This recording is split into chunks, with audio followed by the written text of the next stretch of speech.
The Parable of the Streetlights. As prepubescent suburban kids careening through the uncertain dangers of the 1960s, our closely ordered days were ruled by alarm clocks, school bells, and most importantly, the streetlights. Every child among us responded with Pavlovian reliability to the streetlights as they flickered on at dusk. No matter where we were or what we were doing, we knew it was time to wrap up that day's neighborhood activities and get our asses home before full dark. Sometimes you were with a group of kids playing dodgeball in the street, or perhaps you were alone skating toward home 2 blocks away, the metallic clatter of your wheels suddenly sounding a bit too loud.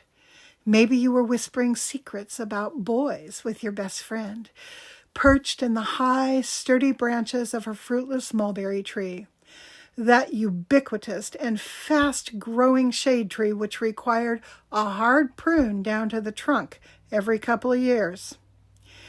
Regardless of where you were when those giant monoliths buzzed into life, spilling their ominous orange light onto the pavement below, you ceased operations and hightailed it for home. If you were caught in the far reaches of your neighborhood when the nearest towering cyclops opened its eye, anxiety immediately tickled the pit of your stomach. As the minutes ticked on and darkness pressed down, the sodium vapor glow drew brighter circles on the asphalt between the inky, ever-deepening shadows. The tickle began to churn into a nauseating ache as you picked up the pace toward home, pedaling like mad or breaking into a frantic run, the slap of your rubber-soled sneakers or flimsy Zori thong sandals beating a frantic tattoo in time with your racing heart. Finally, you rounded the last corner and caught sight of your driveway just up ahead.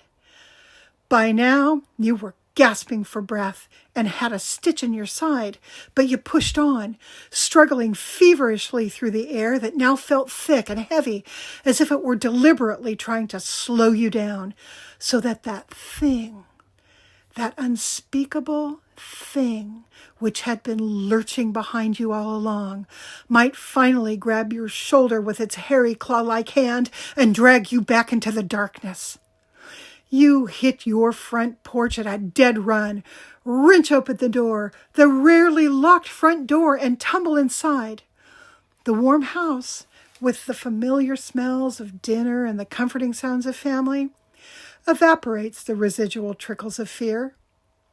By the time you hastily wash your hands and slide into your seat at the wood-grained Formica dinette, your harrowing journey home is a fading memory, gone by the time the macaroni and cheese with sliced weenies lands on your plate.